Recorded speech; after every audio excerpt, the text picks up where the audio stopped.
I am a creative cook. So I am a chef. ஒரு நாள் மாதிரி ஒரு நாள் இருக்காது, ஒவ்வொரு நாளும் வித்தியாசமாக இருக்கும். என்ன இருக்கோ அதை வச்சு சமைப்பேன். இது வந்து நீங்கள் என் பொண்ணுக்கிட்ட தான் கேட்கணும்.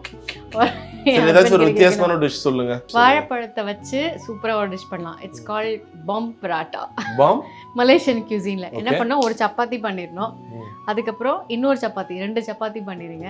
இந்த சப்பாத்தி மேலே இந்த வாழைப்பழத்தை, நல்ல பழுத்த வாழைப்பழத்தை கட் பண்ணி ஸ்லைஸாக வச்சுட்டு மேலே கொஞ்சம் சர்க்கரையை தூவிட்டு இன்னொரு சப்பாத்தியை வச்சு அந்த ஓரெல்லாம் ஒட்டிட்டு சப்பாத்திக்கெல்லாம் லைட்டாக பட்டர் தடவி போட்டு எடுத்து அப்புறம் சாப்பிட்டு பாருங்கள். அந்த கேரமலைஸ்ட் வாழைப்பழம் வந்து அப்படியே இந்த ரோஸ்டட் சப்பாத்தியில் கட் பண்ணால் ஃப்ளெக்கியாக பரோட்டா ஆட் பண்ணிக்கலாம். நியூட்டல்லா, சாக்லேட், பீனட் பட்டர்லாம் ஆட் பண்ணிக்கலாம். நல்லா இருக்கும் நீங்க சொல்லும்போது. எல்லாம் சாப்பிட்டா நல்லா குண்டாயிருவோம். ஆமா தெரியுது, ஹை கேலரி.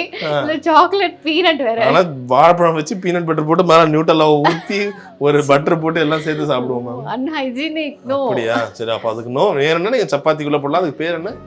பாம் பராட்டா. பாம் பராட்டா. ஓகே.